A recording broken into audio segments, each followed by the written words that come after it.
होते शंका दूर व्हायला लागतात. शंका घेऊन आपण कशी धर्मावर चालू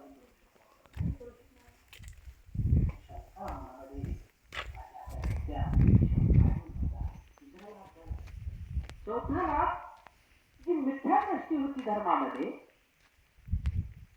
मिथ्या दृष्टी अनेक असतात माणसाजवळ, की नाही, ती जी मिथ्या दृष्टी होती म्हणजे चुकीची समज, मिथ्या दृष्टी म्हणजे चुकीची समज,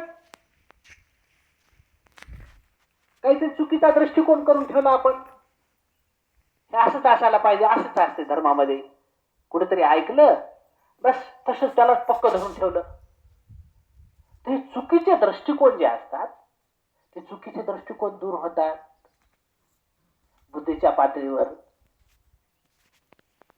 सम्यक दृष्टी कळायला लागते बुद्धीच्या पातळीवर.